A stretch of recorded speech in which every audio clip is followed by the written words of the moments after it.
So I shared this on a Wednesday, a couple of Wednesdays ago, after praying about it, and it's just this artist I follow. She released a new song called Noah, Noah, and it's based on the Genesis account of Noah.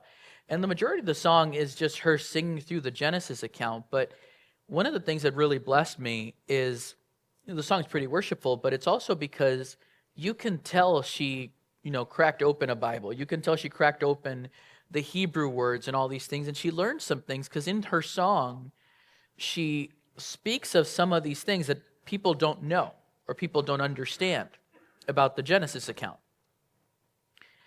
And it's important to remember, right? Because there are people who they don't want to believe Genesis is real. They call it, it's poetic. The poetic books are much later. The poetic books are Psalms and Proverbs and those books. So Genesis is not in the poetic book section of the Bible.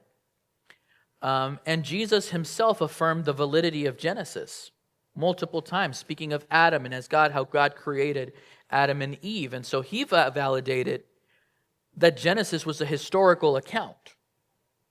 And so that being the case, when you come to Genesis, you are really seeing human history on display from someone who was actually there because God showed it to Moses. And so he was the one who created everything. And he saw this humanity which he created in his own image and he loved so dearly, continue to reject him and continue to turn against him and continue to fight him and continue to do all these things. And in the story of Noah, you see this tragedy where most of humanity is wiped out, where most of creation is wiped out. And it starts over with Noah and his wife and 3 sons and the 3 daughters-in-laws. But in the story of Noah, you also see God's justice and wrath on a disobedient, sinful humanity. But you also see God's grace displayed in the life of Noah. And, Noah's Ark, there's something that happens with Noah's Ark is, a lot of times it's taught to kids in a crayon Christianity version. And so you have this little boat, and then the elephant and the giraffe are sticking out of the window, right? And it's like really small, and you got a couple of animals. And so we have a crayon, but you need to remember that in this account, this was a horrific event. The amount of corpses and dead numbered worse than any other tragedy we've ever had in human history. And you'll understand that in a second. And so it is a really dark story. Like we teach it to kids, like, oh yeah, Noah, who built the ark? Noah. And it's like, honestly, it's like a nursery rhyme. You ever notice how nursery rhymes are really morbid when you find out their history? Like Ring Around the Rosie, A Pocket Full of Posy is recounting how people died of the Black Death. So it's like most nursery rhymes are actually really dark, and you're like, oh my gosh, and we sing this with kids? We're not telling them to. So this can happen with the story of Noah. We have a crayon Christianity version of it, and fail to take into account that this was a horrific, sinful, dark time in history in which one man and his family, and because this man lived by faith, he preserved humanity and he preserved the animal species and all these things because one man moved in faith when it did not make sense, humanly speaking. And so that's what we're looking at in the story of Noah. So there in Genesis 6, though, there's a precursor, right? Noah doesn't show up till verse 8. But the first 7 verses are important to understand what's going on in the world. And it says, now it came to pass when men began to multiply on the face of the earth, and daughters were born to them. And so it tells us, right, this is after Adam. Adam had sinned, was kicked out of the garden. He starts having many, many kids. They start having many kids, and it keeps, expanding. And so someone did the math. And these guys, they were living, because remember, when Adam was created physically perfect. His gene pool was unpolluted. But as you go off, right, in today's society, our gene pools continue to go down, which, by the way, is proof that Darwinian evolution, macroevolution, can't be true. Because macroevolution, or Darwinian evolution, the theory of evolution, which is just a theory, it's not actually proven because they've never found fossil records to prove it. The fossil record does not support Darwinian evolution, nor have they seen it in nature. And what they claim to have seen, we're going to talk about it, it's called microadaptation or microevolution, which is completely different to Darwin's theory. But what you need to realize is that if macroevolution or Darwinian evolution was true, our genetics would be improving and getting better, but we don't see that. We see a continual deterioration of genetics. And we see more problems in the gene pool and stuff like that. So we see this going downhill, not uphill. Therefore, Darwinian evolution has a major problem to prove its validity. But what happens is, right, these people smarter than me, they did some checks, and they said, okay, if a generation is marked every 4 years, so every 40 years you have a new generation born. And based on the lifespans that they were living, 900 years, 800 years, it's estimated by the time of Noah, you had billions of people on the earth. Meaning that they would have had several extra billions than we have on the earth today. There was an immense population boom because of the perfection of the world at the time. Remember, this was post-Eden. So the world was still in a state where it hadn't been fully destroyed. And from what you read in the Genesis text of Noah, you understand there still were seasonal changes. And that God was keeping the world moisturized and without problems and all these things. And it was keeping it in a state where it was conductive to growing. So I don't know how much you know about gardening, but many of you know what okra is, the vegetable okra, right? The plant okra. It's technically a fruit because it's on a plant, but okra in the States is a seasonal plant. You can't grow okra year-round because the frost comes and the cold comes and it kills the plant. The problem in Puerto Rico is that it's not seasonal because we're a tropical temperate climate. So it can grow all year round. I didn't know that when I grew okra. And I ended up with like 9 okra trees, and I'm like, and the problem is okra it's technically a small tree. So I'm like, what do I do with all this okra now? And so, because I wasn't aware that it's not a seasonal vegetable, it goes all along. In Puerto Rico, because there's no frost to kill it off, it stands all year being able to produce. So you can imagine a planet that was in that condition, a perfect temperature, a perfect moisture level, where you would still have to put the seeds, and you'd still have to, because now man had to grow their own food, right?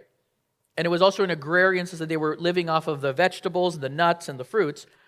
But this would have existed in a perfect state.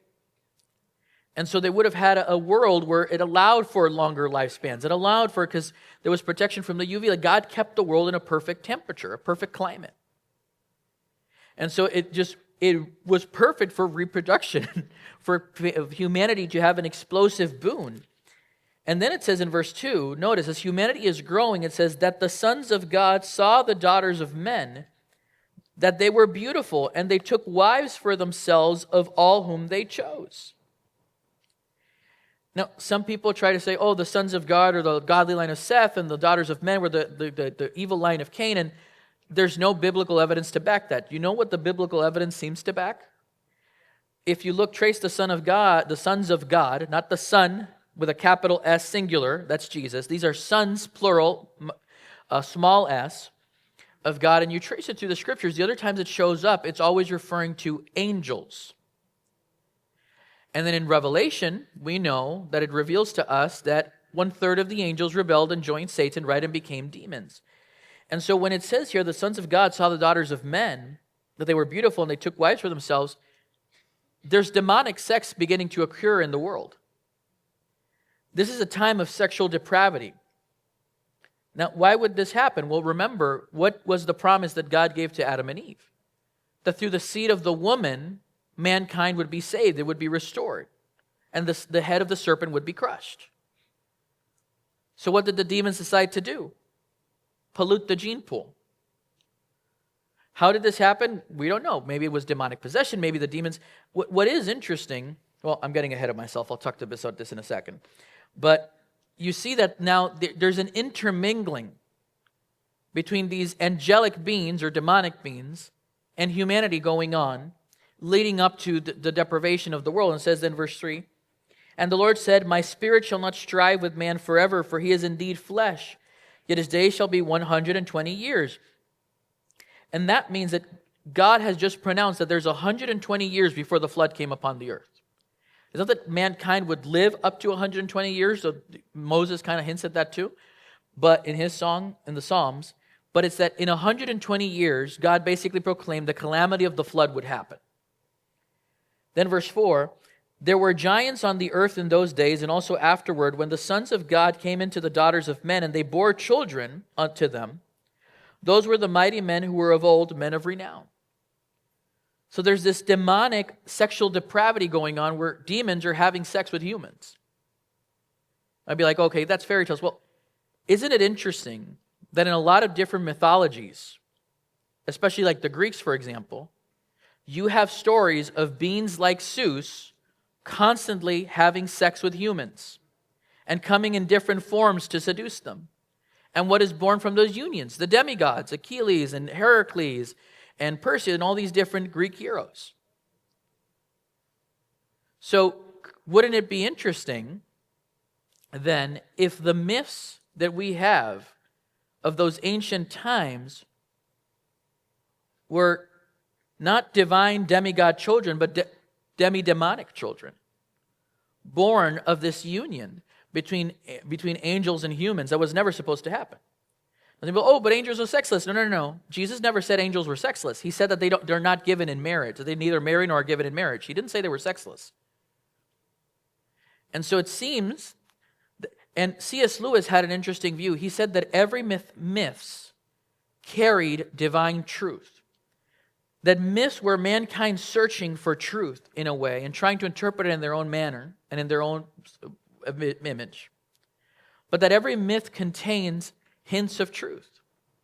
And if you follow the Genesis record, right, Noah and his sons would have passed on what happened to their children and their grandchildren and their great-grand, and it would have gone on. And then as the population of the earth at Babel separates across the world, you then have different versions of that. You ever play the game Telephone? Where you say a secret and then the next guy passes it on. And usually what happens is by the time you get to the last person, it's not the same message. And that's what happens as humanity dispersed this historical truth that was passed down from Noah and his sons got diluted, got diverted, got changed, and became all these different mythos that we have today in the Greek, the Roman, and all these different cultures.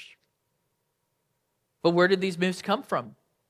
And you read these accounts in Genesis, and they seem to line up pretty interestingly now, don't they? It says then the Lord saw that the wickedness of man was great in the earth, and that every intent of the thoughts of his heart was only evil continually. And the Lord was sorry that he had made man on earth, and he was grieved in his heart.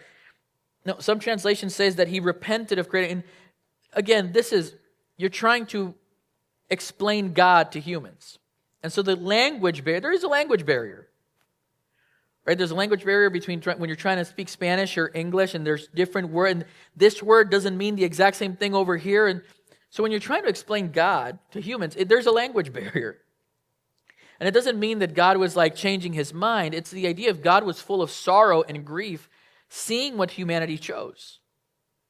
Seeing what he wanted for us from the very beginning with Adam, and then seeing humanity continually reject what he wanted.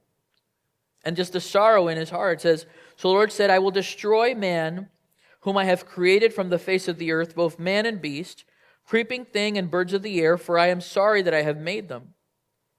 But Noah found grace in the eyes of the Lord. So here he looks at this entire planet, billions upon billions of people. But he finds one person that he can show grace to. One person that he can show his kindness and his mercies. Because verse 9, this is the genealogy of Noah. Noah was a just man, perfect in his generations. Noah walked with God. And that's what set Noah apart. What made Noah different from the rest of this planet that was completely corrupted and polluted with sexual depravity and demons and demonic-born children? That he was a man of faith.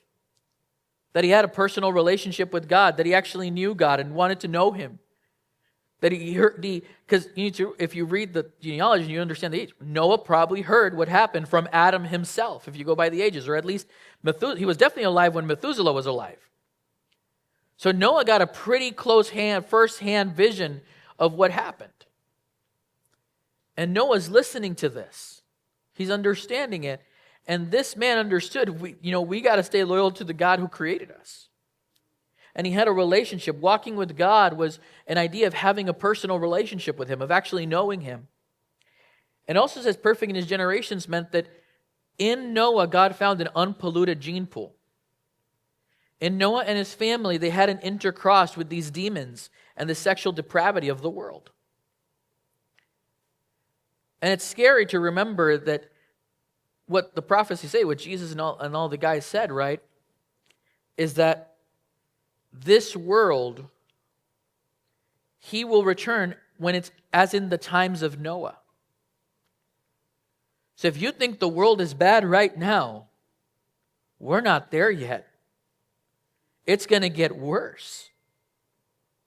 Think about all these things, and then think about like some of these all these witchcraft and things, and trying to summon demons. Like you think about these things, and it connects with what happened in Genesis, and you see it happening as you see just the sexual deprivation of the nation, and all these other sins, and all these. Everyone's looking out for themselves, and everyone's about what they want, and it becomes. You see the decline in humanity. The cycle repeats. You know that saying? Those who don't learn history are doomed to repeat it. You see it happening. If you read the scriptures and you read the historical scriptures, we're seeing it again. A growing population, a decline in depravity, a continual destruction. More and more depravity. But Noah was different. And Noah begot 3 sons, verse 10, Shem, Ham, and Japheth. The earth was corrupt before God, and the earth was filled with violence. So God looked upon the earth, and indeed it was corrupt, for all flesh had corrupted their way on the earth. Can you imagine? Like, you think you have pressure at your job because you're the only Christian? Can you imagine being Noah? With an entire planet of billions of people and you're the only guy still looking for the Lord? That this entire planet is given over to demonic sex and continual destruction and all these evils? Like, do you realize how messed up this is and how difficult it must have been? And we're going to read some verses to show you how faithful this guy was and some things to encourage us, but this is the world that Noah was living in. It says, verse 13, and God said to Noah, the end of all flesh has come before me, for the earth is filled with violence through them. And behold, I will destroy them with the earth. Make yourself an ark of gopher wood. Make rooms in the ark and cover it inside and outside with pitch. And this is how you shall make it. The length of the ark shall be 300 cubits, and its width 50 cubits, and its height 30 cubits. So when you take this and you make it into feet and yards and all this, right, modern, it basically, the ark was roughly the size of the Titanic. If you want an image, go watch the movie Titanic, and that's about the size of the ark, of Noah's ark. It says, you shall make a window for the ark, and you shall finish it to a cubit from above, and set the door of the ark in its side. You shall make it with lower, second, and third decks. And behold, I myself am bringing flood waters on the earth to destroy from under heaven all flesh in which is the breath of life. Everything that is on the earth shall die. But I will establish my covenant with you. And you shall go into the ark, you, your sons, your wife, and your sons' wives with you. Who's establishing the covenant? Who's initiating? It's him. And he's saying, I'm making this happen, Noah. And see, when you come to the new covenant, he's the initiator. He's the one that makes it happen. You don't really contribute much. You can't contribute much. All you can do is believe him. And that's what we're going to see Noah do. It says, and of every living thing of all flesh you shall bring 2 of every sort into the ark to keep them alive with you. They shall be male and female, of the birds after their kind, of animals after their kind, and of every creeping thing of the earth after its kind. 2 of every kind will come to you to keep them alive. And you shall take for yourself of all food that is eaten, and you shall gather it to yourself, and it shall be food for you and for them. Thus Noah did according to all that God commanded him, so he did. In Hebrews chapter 11, verse 7, Hebrews 11 is a really interesting, because when you go to the New Testament, there are a lot of stories in the Old Testament that get clarified. And when you read, for example, Hebrews 11, you learn details that the writer knew that we might not have today, that we don't maybe see in the Old Testament. For example, you ever see The Prince of Egypt? The one where Moses has killer vocal cords? That's that music from that DreamWorks, and it's like every kid watches it as a rite of passage at some point in Sunday school. So that movie shows that Moses had like this brother, and the brother becomes Pharaoh. The thing is, when you read Hebrews 11, and you understand the language of it, Moses wasn't second. Moses was going to become Pharaoh. There was no brother that was going to be Pharaoh before Moses, and Moses was just going to be his general. No, Moses was going to be the Pharaoh of the most powerful empire at the time. So when Moses rejected that and chose to suffer with God's people, that was a rejection of becoming the most powerful ruler in all the earth, who's at his word, whatever he commanded would happen, and choosing to suffer and go into poverty and lose all these things because he'd rather walk with God. He forsook political power. He forsook all these things to instead walk with the Lord and suffer with his people. And that's why when you read the Scripture, interpret Scripture, and you understand these things. So when you read Hebrews 11 and you come to the story of Noah, it says, by faith, Noah, being divinely warned of things not yet seen, moved with godly fear, prepared an ark for the saving of his household, by which he condemned the world and became heir of the righteousness which is according to faith.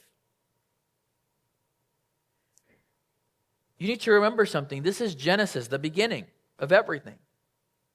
And when God is telling Noah, I am going to bring a global flood that even the mountains will be submerged underwater, and he's using language that had never happened in human history. They were still in a world that was perfectly preserved, in a world that was conducive for human growth and expansion and agriculture. And now they're being told, this is going to get wiped out. You're going to see a flood. They maybe had never seen rain or flood. Like, because God was keeping the world perfect, it could be possible that they had never seen a rain, certainly never heard of a flood that wiped out the planet. So when he's building this ark, and people are like, no, what are you doing? Oh, the world's going to flood, the entire planet. There's going to rain, water's going to come from the ground, they're going to come from the sky, the whole world, the mountaintops are going to be covered. And they're like, did you drink too much wine? Are you okay, Noah? Did you sleep bad? Was it bad pizza? Like, they're going to ask him, but because they had never seen this. It seemed absurd. It seemed ridiculous. It didn't make sense. But God told Noah, I'm going to do something that humanity has never witnessed. And Noah believed God. He trusted God and moved in faith, and his faith then moved him to obedience and action, to where he built an ark that ended up saving his family.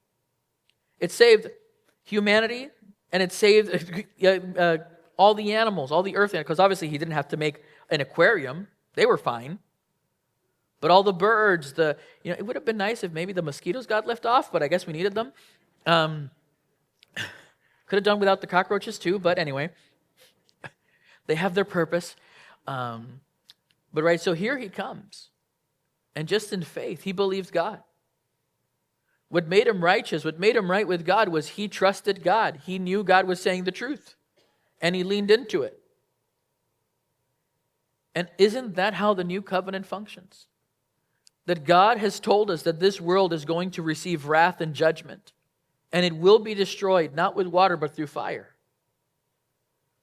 Oh, but you Christians have been saying this for years and years and years. Oh, yeah, you guys. Hey, it's funny. Peter says that too. Peter says, yeah, I know you guys have been hearing that people are telling us that we've been saying this for years, but it's still true. So turn to 2 Peter with me for a second. In 2 Peter chapter 2, verse 4 and 5, look what Peter says here. In 2 Peter, verse 4 and 5, Peter, he's talking about false teachers. And he's saying how these false teachers, preaching false gospels, giving false messages, saying, oh, everything's going to be fine. Everything's going to be great. You don't have to worry. The economy's going to get great. Everything's going to be fine. Everything's going to get better. Nothing wrong is ever going to. If you have faith, you're going to be healthy and wealthy forever. And Peter says, hey, listen, these guys that are preaching, they're just empty clouds without problem. They're rain clouds without water. They're empty wells. And he goes, they're going to get destroyed and judged. And he says there in chapter 2, verse 4, "For if God did not spare the angels who sinned, but cast them down to hell and delivered them into the chains of darkness to be reserved for judgment." Verse 5, "And did not spare the ancient world, but saved Noah, one of 8 people, a preacher of righteousness, bringing in the flood on the world of the ungodly." So Peter, he says, listen, Noah was faithful. And he preached as he was building that ark. He preached to everyone who would pass by, warning them, wrath is coming, destruction is coming.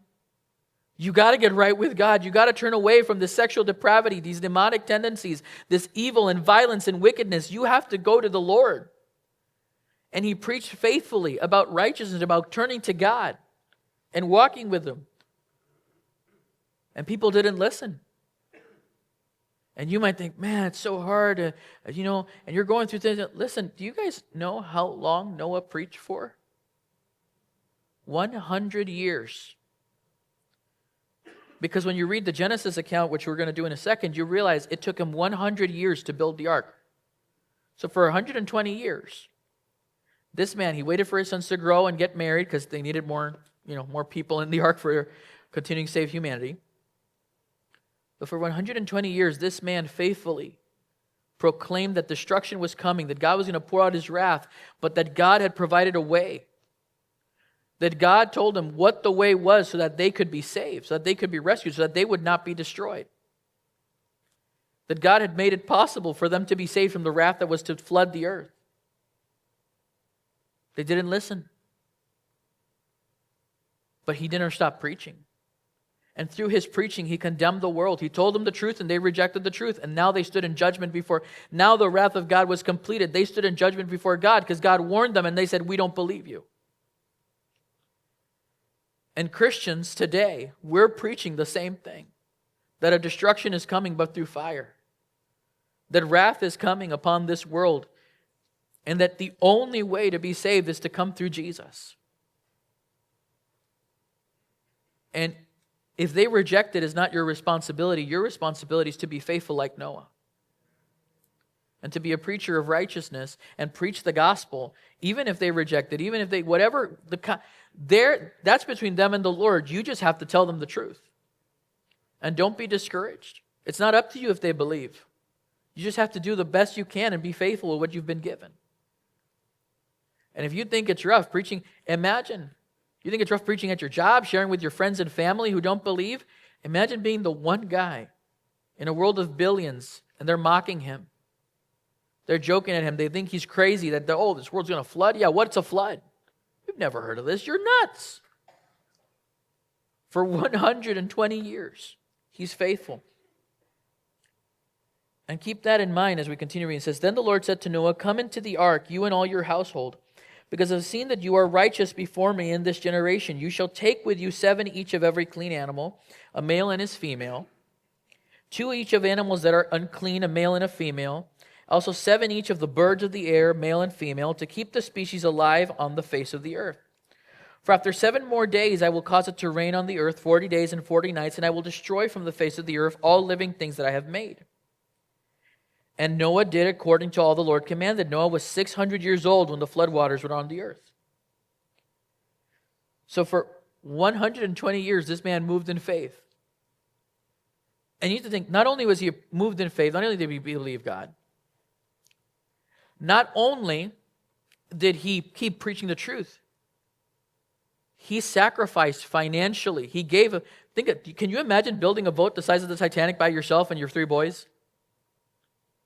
Like, what about the financial cost, the time cost? Like, think about everything Noah invested in this. The cost of the lumber, you had to go get the lumber. You had to maybe buy some lumber. The cost of the work. Look at all the financial and time-consuming costs to build this project. When everyone's telling you that you're nuts and that you are absolutely insane to think that this world's going to be destroyed, and here he is being faithful amidst the mockery. Walks to Home Depot. "Oh, here comes the crazy flood guy again. How much wood this time, Noah?" But how much did it cost him? And yet he believed God. He knew, well, money's not going to really be a problem because everyone's going to die. He knew this world's going to be destroyed, so, oh well. And he was faithful. He made sure that he could build this boat to preserve his family. He made sure that everything was ready for the preservation of life, no matter what the cost was. And there are times where God will call us to things that will cost us. It might cost us financially. It might cost us relationally. It might cost us in a lot of different ways. Serving costs our time. Giving time to serve in the youth ministry, to serve in the children's ministry, to serve in worship, to serve in different capacities. That costs time. It takes effort.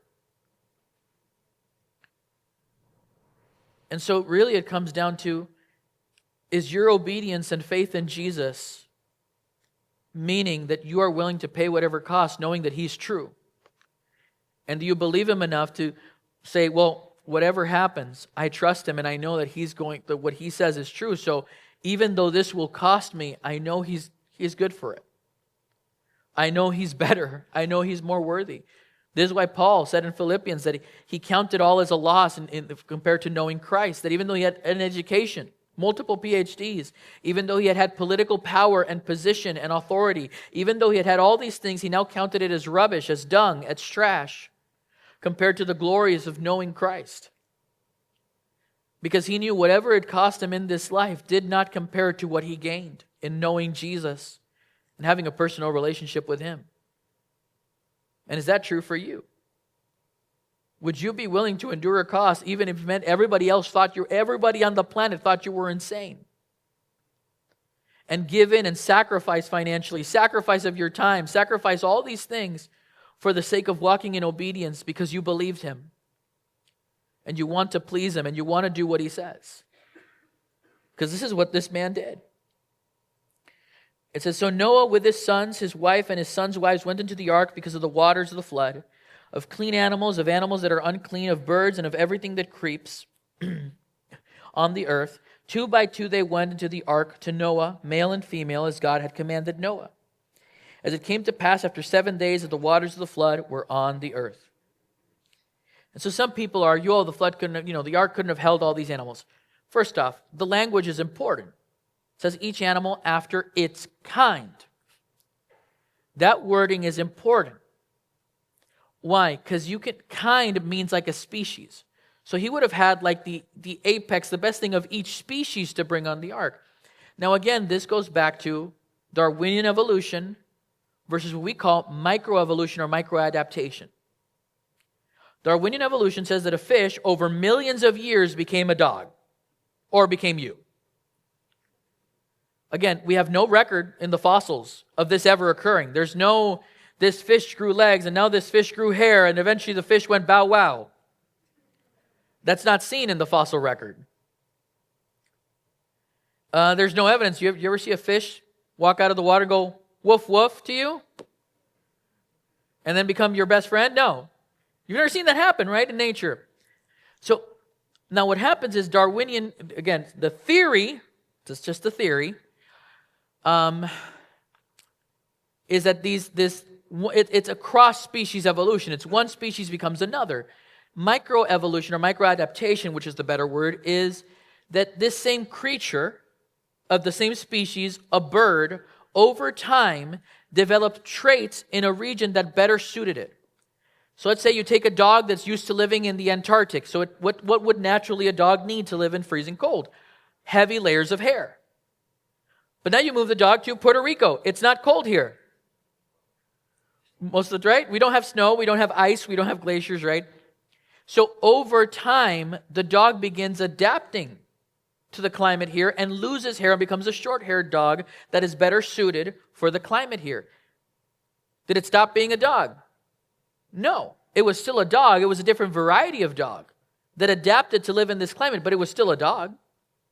And that's microadaptation. And what happens is these guys take that and try to prove it's not what they're claiming to be evolution. This is according to the scriptures. This is complete. This is an imaginary. Now they teach it to you in school, and this is why. Listen, I remember when I was learning science. Science was about you trying to prove a theory from multiple tests. right? You had to come up with a hypothesis. And the hypothesis was, hey, this is what I think will happen, and now I have to test it to see if this hypothesis can be proven true. And you had to do multiple tests. If you did it once, that didn't count. You had to do multiple tests to prove that the hypothesis could be trustworthy, and the amount of times it succeeded had to outweigh the amount of times it failed. But I don't know what's going on today that it seems science forgot that. And now they're trying to sell things which are hypotheses or theories as facts. Because you need to, well, you remember, this is such stuff. You remember Nacho Libre? You're only judging me because I only believe in science? Well, the problem is when you only believe in science, you have a big problem there. Because how many times has science been proven wrong and had to rectify itself? All you have to do is read history. What did we find out? The earth rotates around the sun, not the sun rotates around the earth. They didn't know about the water cycle, but God tells Job about the water cycle. And so you see multiple times where scientific theories have been proven incorrect. Or we have things that we used to say, listen, if I ruined this for anybody, I'm sorry. But we used to say, oh yeah, a glass of wine is good for your health. Turns out, they redid several studies and found out, no, it's actually not good for your health. That good for your health thing was based on one study. And then when they replicated the study, it came out, oh, it's actually not that good for your health. It's actually kind of damaging if you have a glass of wine a day. So science was proven wrong. And why? Because they based it on one. They did not try multiple studies. So what has happened that today is now these theories that cannot be proven, have no scientific backing, are now the credible science that you have to believe. And I was talking to Uda before service, and we were explaining, we're talking about how science to do this. We're talking about, and you're taught macroevolution, but there's no proof for it. And they're calling it fact instead of theory. And they're not offering microadaptation as a different solution. They're not offering creation as a different solution, which makes more sense because it takes more faith for me to believe that everything came out of nothing than to believe that an omnipotent, all-powerful creator that is existent over all things, willed it into being out of love. One takes more faith than the other. Because one at least makes partial sense. The other one is like, yeah, well, nothing became everything. The thing is, you can't even think of nothing because you think of nothing and you just think of a blank screen, but you're thinking of something blank. Blank is still something. You can't think of nothing. It's really hard. But this is the situation. And we were talking, right? You're reading these stories of the Greek, and you read this, that sounds like when Zeus was doing Zeus things and having demigods, but they don't bring that up in schools. And you see a system that's rejecting the biblical narrative. Why? Because if this is true, a God exists, a God they are accountable to, and a God they have to respond to. So this cannot be true because if not, they're now responsible for what they do with God. And so they lie, and they teach it as facts, and they try to deny this to be reality. Another example of this, right, isn't it interesting? What about the dinosaurs? Oh, there's no recorded facts of humans and dinosaurs. Well, first off, there were dinosaurs on Noah's Ark. So but how could you fit a Brachiosaurus? He could have taken an egg. He could have taken young adolescent ones that would have fit. By the way, fun fact, most dinosaurs, the size of sheep.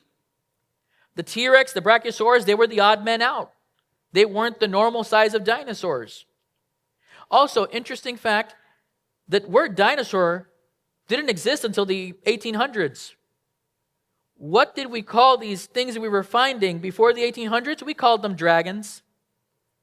Oh, and now we have a lot of myths of man and dragons. St. George and the Dragon. You have the dragons of Babylon on their artwork. You have China. Isn't it interesting that cultures around the world all have dragon myths? Where did that come from? Why is there a unanimous belief that there were crazy creatures with sharp teeth and scales or wings? Unless they saw them in the Genesis account, unless they were these humans, as they passed on the information, they saw some of these creatures.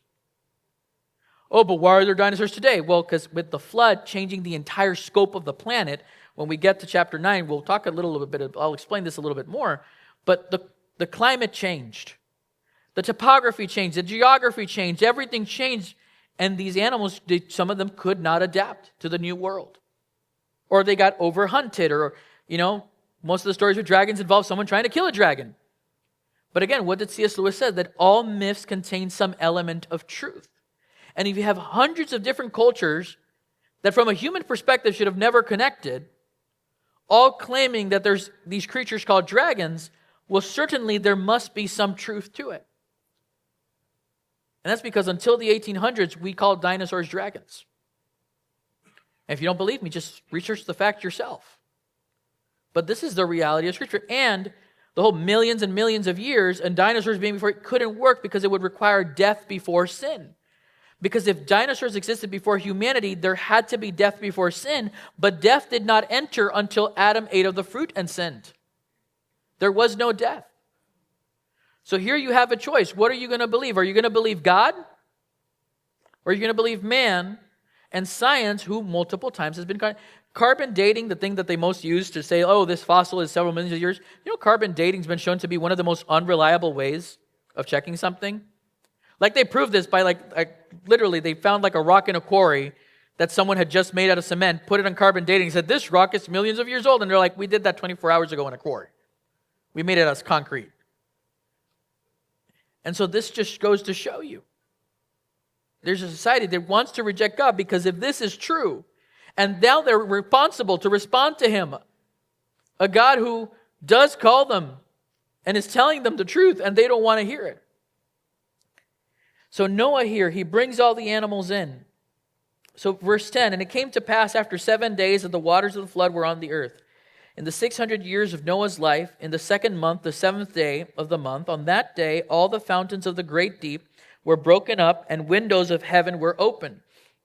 So you can imagine, and so you remember that movie with Russell Crowe, Noah? It's completely inaccurate except for one thing. There's a part where like the geysers start spitting up, and that's what it's describing here. You only had this canopy that maybe protected the earth falling down in just this rain. You also had like water from the underground exploding upward in geysers. And so it says, and the rain was on the earth 40 days and 40 nights. And there's very same day, Noah and Noah's sons, Shem, Ham, and Japheth, and Noah's wife, and the free wives of his sons with them, entered the ark. They and every beast after its kind, and all cattle after their kind, every creeping thing that creeps on the earth after its kind, and every bird after its kind, every bird of every sort. And they went into the ark to Noah, 2 by 2 of all flesh, in which is the breath of life. So those that entered, male and female of all flesh, went in as God had commanded him. And the Lord shut him in. Now the flood was on the earth 40 days. The waters increased and lifted up the ark, and it rose high above the earth. The waters prevailed and greatly increased on the earth, and the ark moved about on the surface of the waters. And the waters prevailed exceedingly on the earth, and all the high hills under the whole heaven were covered. The waters prevailed 15 cubits upward, and the mountains were covered. And all flesh died and moved on the earth, birds and cattle and beasts and every creeping thing that creeps on the earth and every man. All in whose nostrils was the breath of the Spirit of life, all that was on the dry land died. So he destroyed all living things which were on the face of the ground, both man and cattle, creeping thing and bird of the air. They were destroyed from the earth. Only Noah and those who were with him in the ark remained alive. And the waters prevailed on the earth 150 days. Can you imagine? So there's a couple of things to notice here. In the construction of the ark, there was only one door. There's only one way in. And if you were going to be saved from the flood, you had to go through the one doorway that was made available. It's also interesting that it's God who shuts them in. The door was too heavy for Noah. It's God who brought the door up and shut them in and secured them. So this man, in faith, built a boat with one exit and entrance and required God to shut the door, to secure them in and save them. And in the new covenant, what do we see? That Jesus has made the one way possible for you to be saved. If you come through any other religion or any other method than other faith in the death and resurrection of Jesus Christ, you will be left out of the doorway. Because you can't lift the door. You can't be good enough to move the door. You're never going to accomplish. There's not another entrance. There's not a side entrance. There's not a window you can jump in through. There is one doorway, and He is the only one who can open or shut it. And you have to come to a conclusion. Are you going to believe Him that this is the way to escape the wrath of God?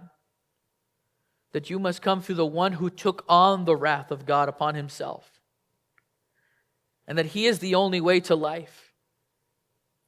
That you need to believe that he died for the sins of the world, and that through faith in him, he comes to live in you and gives you his life and brings you into a new life. And you need to believe that. That you need to enter into a relationship with him, and that this is eternal life, that they may know you, the only true God, and Jesus Christ, whom you have sent. And a day will come when those who put it off, when those who reject it, they're going to know that you were telling them the truth. And it'll be too late. The door will be shut. And I wonder, what did Noah hear inside the ark? Did he hear nails clawing at the door, desperate to get in? Did he hear panic? Did it smell of decaying bodies as he was stuck in the ark outside? There's all these bodies and all these corpses festered outside in the waters and were eaten by all the fish and sharks and all these sea creatures. Can you imagine? See, this is why it's not Korean. This is a horrifying state where billions upon billions of people were all wiped out drowning. And drowning is a horrible way to go. That's a terrifying way to go. They must have been kicking and screaming and trying to stay above the water until there was no earth left. And then, if you want to know about fossils, they've discovered with the impact, first off, they found ocean sediment and whale bones on top of mountains. How did that happen? Well, a worldwide flood. It's interesting. I was talking to Alberto in the sound booth because I was looking at some, and there is a chart.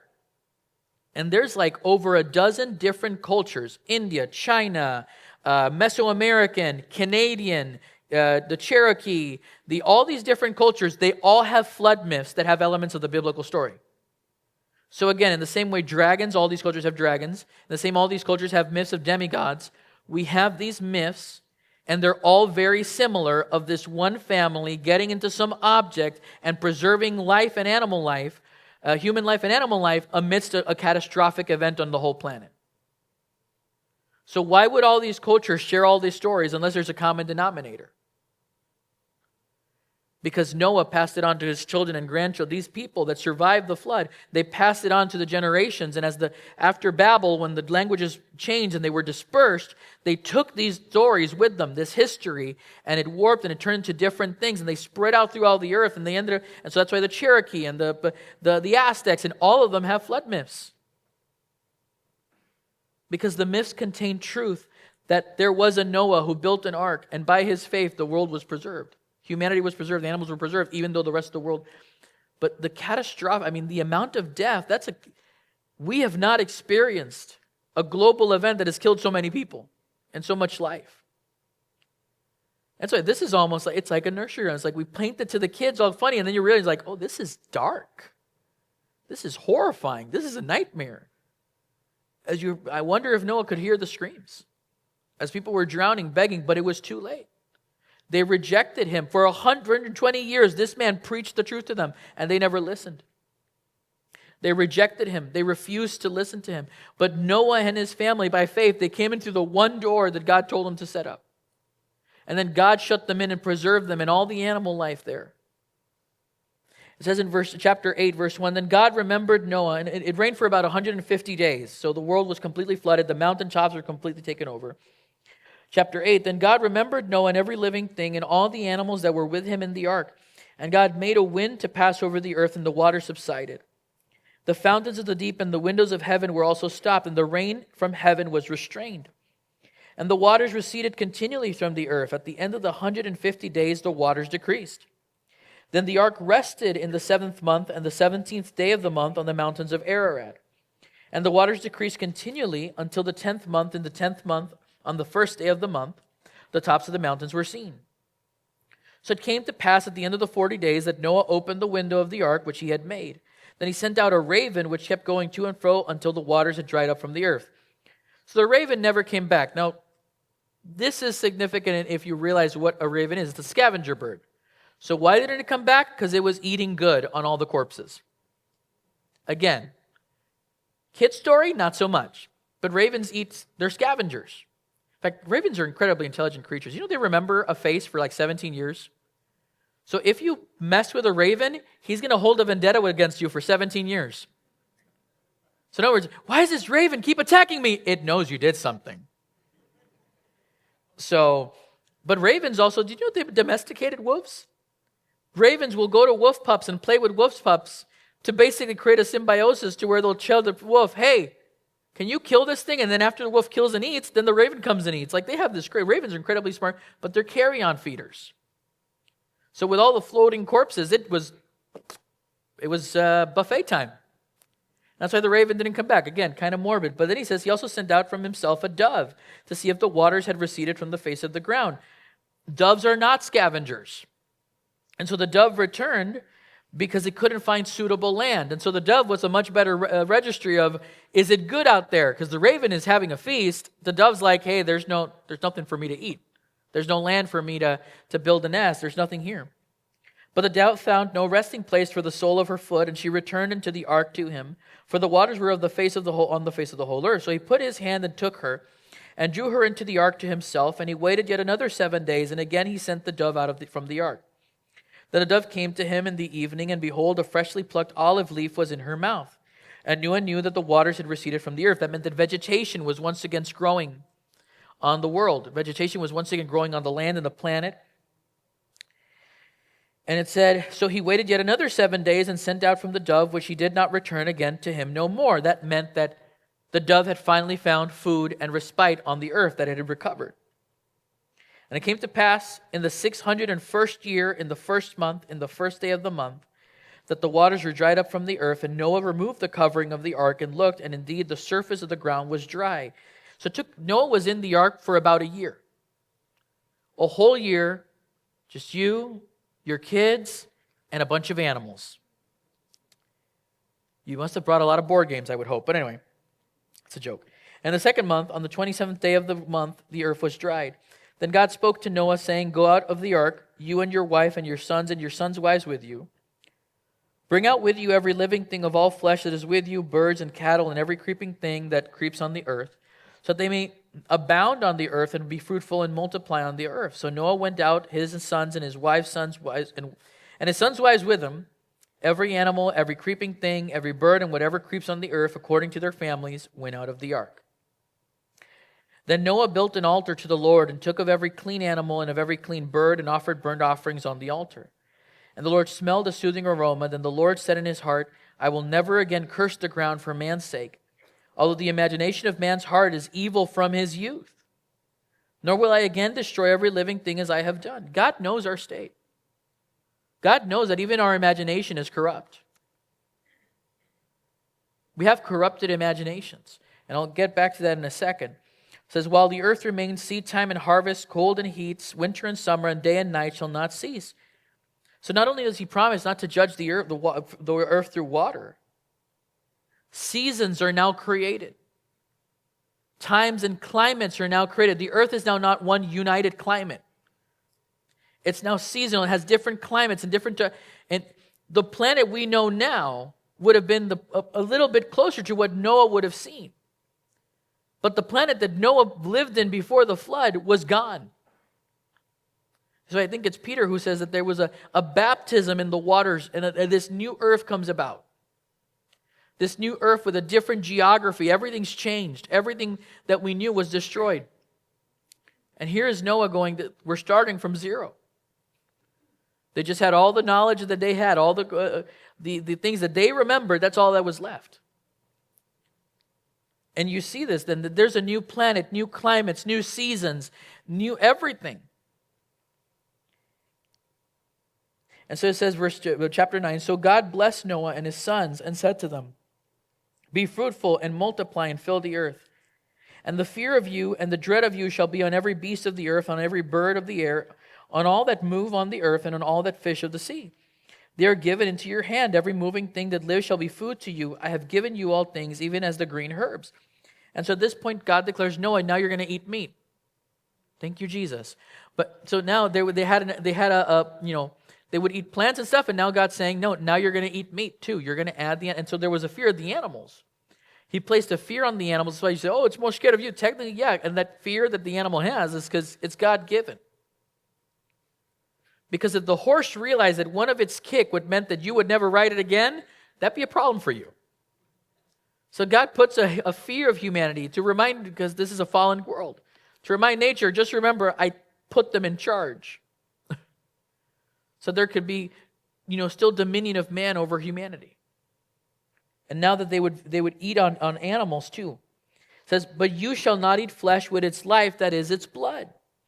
And this is a recurring theme. And another thing to remember about Genesis, the law of Moses wasn't active yet. No, that came several hundred years later. All the things you're reading in Genesis are before the law of Moses. There's no 10 Commandments yet. There's no sacrificial system yet. What does Noah do when he comes out of that boat? He worships. He worships. They don't know about sacrificial system, but he remembers, man, this is how Abel worshipped, and Abel did good. So I worship him. And this is what, if you understand the grace that God has shown you, by preserving you from wrath, you would enter into total worship. You would be like, whatever it cost me, because you've saved me from something so much greater that I could never save myself. And you enter into a place of worship. But the blood, right? Because in Leviticus it says the life of the flesh is in the blood. And why? Because it was always pointing to Jesus, who willingly shed his lifeblood so that we might receive life.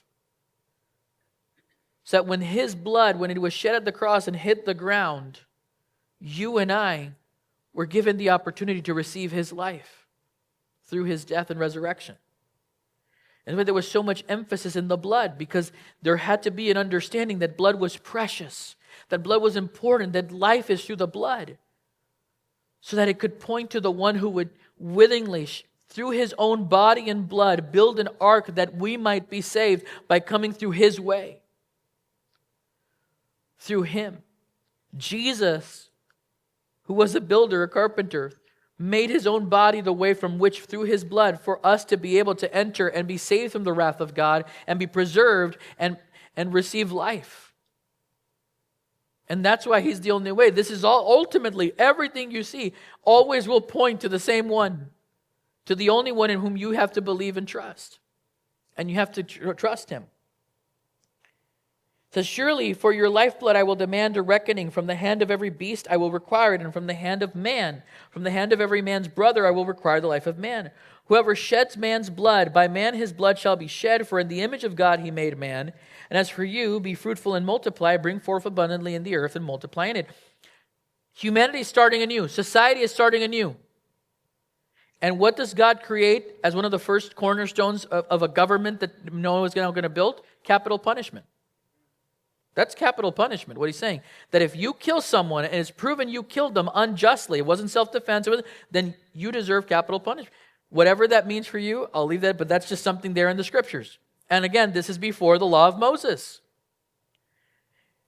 So there is a justice. And there is that if you spill blood without reason, without merit, that someone was attacking you, you had to defend yourself. Something, you had to accept justice. But here he goes. Says if you're a murderer, because the Bible does distinguish between killing and murder. Those are two different things. The commandment is thou shalt not kill. It's thou shalt not murder. Well, how do you say the difference? What's the intent? If the intent was self-defense, that's killing. If the intent was, I hate what you have, I hate your guts, I hate you, I'm going to kill you because I'm jealous and envious and I hate, then that's murder. And the Bible does put a distinction there. But he does put capital punishment as a foundation of human society. It says, then God spoke to Noah, which is interesting because then later on, Jesus suffers capital punishment. And he was innocent. He never shed man's blood. But he allowed his blood to be shed so that his own murderers might be able to be saved. It said, then God spoke to Noah and to his sons with him, saying, and as for me, behold, I establish my covenant with you. Once again, who's initiating? Who's establishing the covenant? Who's doing it? It says, and with your descendants after you, we're included. And with every living creature that is with you, the birds, the cattle, and every beast of the earth with you, for all that go out of the ark, every beast of the earth. Fido's included too. Thus I establish my covenant with you. Never again shall all flesh be cut off by the waters of the flood. Never again shall there be flood to destroy the earth. So what does God say? What requirement does humanity have to do to keep that covenant? Nothing. God established a unilateral covenant. And he says, I'm not going to destroy the earth through a flood again. I'm not going to do this way again. He established a unilateral covenant that was not dependent on us or any of the animals because he knows we can't. He knows if it was dependent on us, there'd be multiple worldwide floods by now. So it's not, and that's how the new covenant operates too. It's not dependent on you.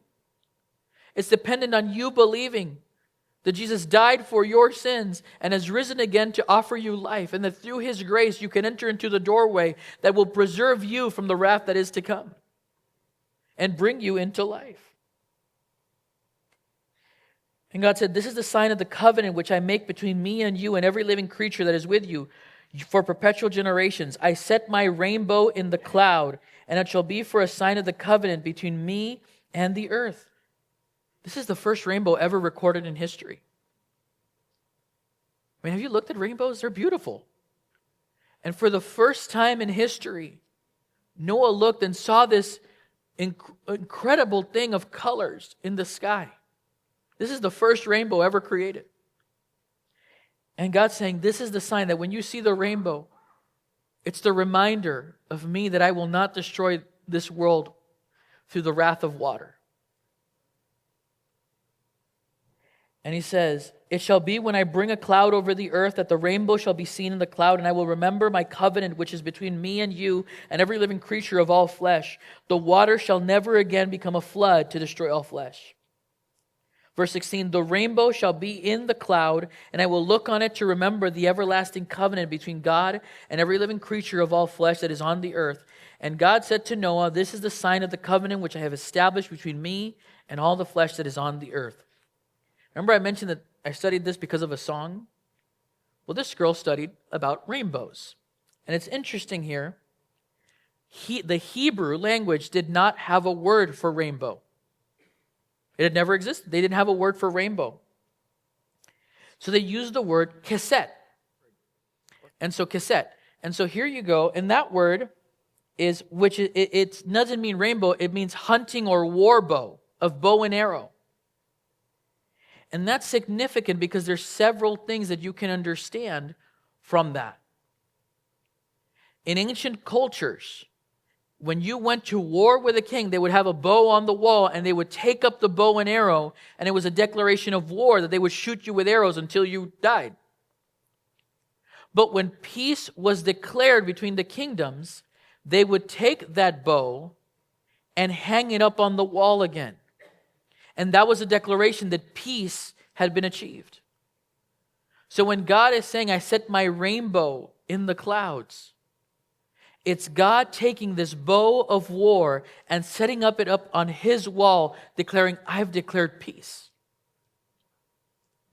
And it's interesting that the only other two times in Scripture where you hear about rainbows, like that this word's used and you hear about rainbows, there's a couple of others, but the only time there's a big emphasis on looking at a rainbow is on the throne of God in heaven. In Ezekiel 1:28 and Revelations 4:3. But that rainbow is different. We have an arch. The rainbow in heaven is a full circle, meaning it's eternal. It's perpetual, because those who come through the new covenant receive eternal peace with God. Those who come through the way that Jesus has made receive eternal peace with him and are declared righteous. But another thing about the rainbow, when we look at our rainbow, it's an arch. Where's the arch of the bow pointed to? It's pointed towards heaven. It's a sign that the wrath of God has been redirected to the only one who could actually receive it. That the bow of war has been redirected towards Jesus. That the wrath of God has been redirected. And that is what Jesus accomplished at the cross. The wrath of God was redirected from you and me, and it was thrust upon Jesus. He was the one pierced with God's wrath. And he received the wrath of God so that you and I would have an opportunity to be preserved, to be saved, to receive life. But the only way you will receive his peace and be at peace with him, the only way the wrath of God is redirected is if you believe him. Noah received this covenant and saw the rainbow. Why? Because he had faith and believed God. But the other billions of people were all wiped out because they rejected him. And you've been given that opportunity. That God has offered you the chance to receive his peace, his life, and to have the wrath of God redirected from you. He's already taken care of the problem of sin at the cross, but you still need to receive his life. You still need to accept him as your Savior, as the only way, the only door from which you can get into and escape the wrath that will come upon this earth. And listen, we don't know when the wrath will come upon, but God does. Maybe it's tomorrow, maybe it's 120 years from now, maybe it's 2,000 more years from now. But it's coming. And one day, just like in the times of Noah, it will be too late. But for you, this is the day in which you are given a choice. You can either enter into the ark that he has built with his own body and blood and receive his forgiveness, realize he has forgiven you. Receive the forgiveness that he has accomplished and receive his life that he comes into you and brings you into new life, gives you a new heart. And here's the thing, when God comes into you, there's still a stinky thing, right? There's a new way of living that we need to learn how to live. We'll talk about that next week in Romans, but there's a new way of living that we need to learn how to live. But you know one of the things that God sanctifies? He said that, right? He says in a verse that the imagination of man is completely corrupt. But one of the things God sanctifies is gives you a holy imagination. And this is why some of the greatest thinkers say, you know who discovers some of the greatest parts of spiritual truth? The poets and the authors and the singers. Because when their imagination is sanctified, they can speak of things using words and language and art to describe a God in a way, and that's why they move us. That's why it moves our hearts. Because it comes from a sanctified imagination, something that it calls out to us from the ever-present eternal truths that we desire. And that's why we feel better when we listen to worship music. That's why we feel all these things, because he's calling out, he's drawing us near to him, that empty hole that only he can fill. And he wants to do that for some of you today. You don't know him. You're still on the end of receiving wrath, and you need to come through the doorway that only he has made, no other. And you need to believe him. And so before the ushers pass out communion, I want to give you that opportunity. The ushers are going to get set up, but if you and the Lord, tell him you want to enter in. Tell him that you accept that he has forgiven you, that you accept his life, and get right with him. And receive the grace that he has displayed through his covenant, where the wrath of God, you will escape the wrath. And so, I'm going to give you that time in silence. Just take the time to think about that and just pray in your hearts.